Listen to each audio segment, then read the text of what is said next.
Hello and welcome to United with Alvin. You can always unite with me by liking, subscribing, and commenting in the comment section below. Now let's get to the vibes. Let's get to the vibes. Sir Jim Ratcliffe said in an interview that he's ready to give Ruben Amorim at least 3 years to prove himself.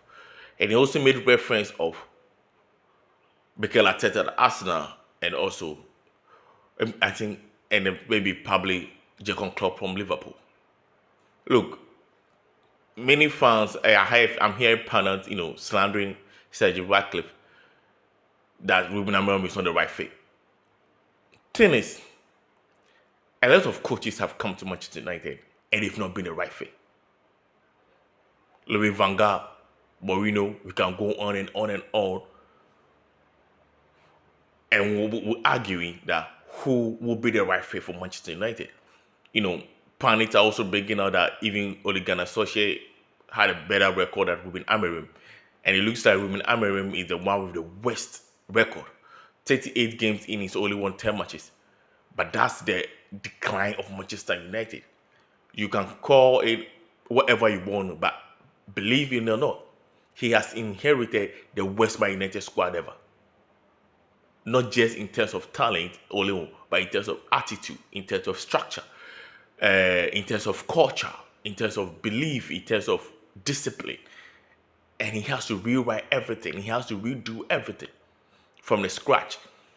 And he has abandoned our usual 4-2-3-1, 4-3-3-1, 4-3-3, and he's coming in with a new system of 3-4-3. There will be variations in that system. But if you don't give coaches stability, they can never operate. They can never operate. It took Sir Alex Ferguson longer than he even expected. It would be like what I'm saying will be more often like I'm drumming the same horn all over and over again, saying the same things all over again. But that is the situation that we find ourselves in. Man United is not an elite club anymore. We might have the names, we might have the resources, but we are not there with the elite. We are not there with the Real Madrid. We are not there with the Arsenal, the cities. But we have to take our time to build. The media has often, sacked Manchester United managers. The media is saying Ole Gunnar Solskjaer had a better record than Ruben Amorim. It was the media who said Ole Gunnar Solskjaer is a PE teacher. It was the media who said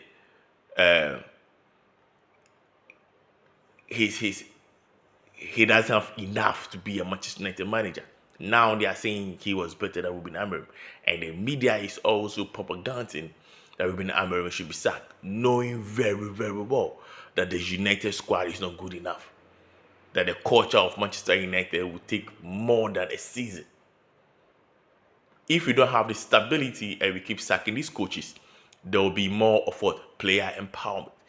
And I know that Ratcliffe, on the other hand, is also making sure that he was doing everything possible to let go of the player empowerment. Because when you have a coach and you come and you are being interviewed and you go on air on the media and state clearly your intentions to back the coach, it's automatically negate player empowerment. And that is what Man United have been struggling over the years, paying players huge salaries and making it difficult to sell them. And they intend to determine which manager they want to play for. So it is very, very important for Ratcliffe to come out and say he's backing the manager. Is Ruben Amorim the right fit? We are yet to see. Will Ruben Amorim turn it around? We are yet to see. Whether it will be possible or not, we have to give him enough period of time to prove himself. Well, but what I'm hearing, they had conversations with the players and the leaders of the players to ask if they are really behind Ruben Amorim, and the majority of almost all of them say they are in support with the coach. So at this point in time, I think it goes hand in hand. Now it's time for Ruben Amorim to really put on his big boys pants and really coach. And I want to see the players fighting for the club. Look, kid you not, some of these players are not right to the system. I will not necessarily say they are good or bad because the culture and the atmosphere of Manchester has been so bad that it takes a play and the media pressure. The pressure from the media makes it difficult for players to really, really perform at the high level. Gary Neville once said media shouldn't be their concern because if your mind is not right, you can't be at Manchester United. He is right at certain point in time, but it's a new age. We're fragile now compared to when they were young. We are fragile compared to them. Now, another news is Glazers are trying to sell their shareholders. The Glazers are trying to share their shareholders. And I'm hearing Teki Al Shaki, Saudi Arabia needs sometimes it's difficult to mention, but I'll try my best to say it was Teki Al Shaki. And I'm wondering if Glazers are willing to sell now. I'm here, they want 5 to 6 billion pounds. If they are want to sell now, what happens to Ineos? Because I would they give Ineos the opportunity to buy their shares to become majority share owner or become the only owners of Manchester United, or you like to sell it off to the Saudis?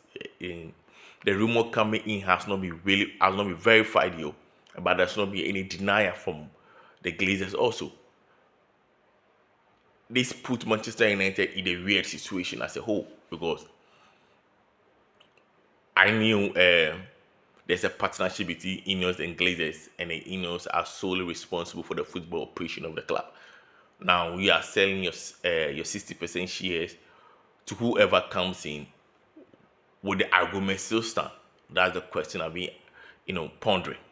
Would the agreement still stand that Ineos will be solely, be responsible for the football operation? And how does this works?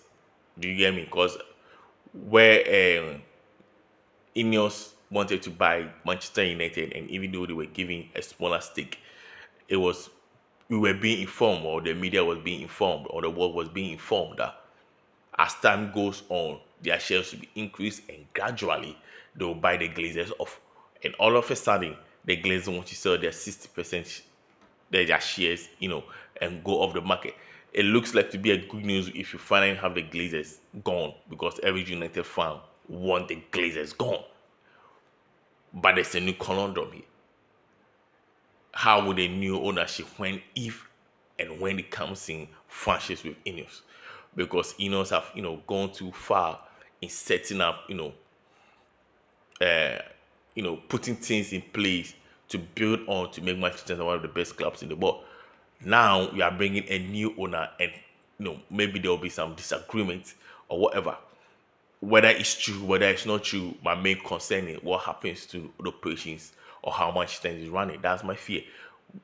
Would it be smooth, or would they just have to rip everything apart and start over again? And this will take Manchester United backwards. This will take Manchester United backwards, and this is my fear. Right? This is my fear.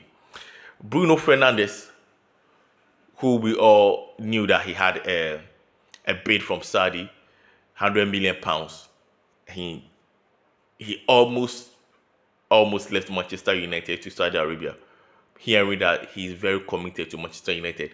At this point in time, we don't know whether he will leave Manchester United to the Saudi. And it's also being stated that he's not willing to go to Saudi. Even if he leaves Manchester United, he wants to stay in Europe. And there's no way I will let Bruno Fernandes leave Manchester United and go and play for another top club in Europe. He will punish us. Anywhere he meets us, he will show his quality, because he's a quality player. He's a quality player.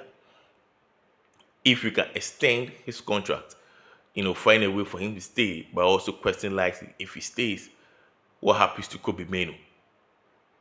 There's a lot of things that we have to sort out and make sure we make the right decision. Because Kobe Menu is also knocking on the door, being reported that he's frustrated, that he's still not having enough game time. And I know the media will run with it and saying, Ruben Amorim doesn't know how to use a quality player. Yeah, they will say whatever they want. But should Bruno Fernandes leave Manchester United and not go to Saudi Arabia? I prefer him to stay. But question is, if you are able to get £100 million, and I don't think any European club will give Manchester United £100 million for Bruno Fernandes. No European club will give Manchester United £100 million for Bruno Fernandes. That's not happening. That's not happening. True, that is not happening. But with Saudi, they can give us £100 million. Who knows whether he will leave Man United to Saudi, because he's very determined to push Man United to top 5, top 6. And let's see what happens. Let's see what happens. Let's see what happens with Bruno.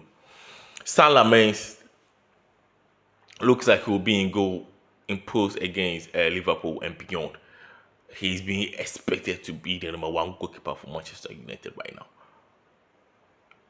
Aside, ever since the Sunderland game, a lot of people have raved him for his performance, hyped him for his performance, giving praises upon his performance. And I'm not being shy of giving him the praise and giving him flowers. But as a United fan, we get carried away a couple of times. We just carried away at some point in time. But it's very important for us to, slow it down a little bit. It's just one game. It's just against Sunderland. I just hope we keep supporting him against, big teams when there's errors, when there's certain mistakes. He loses calm, though. Truth be told, he loses calm. He loses calm. He loses confidence. He loses composed. He looked organizing the defense. He had, you can see leadership qualities in him.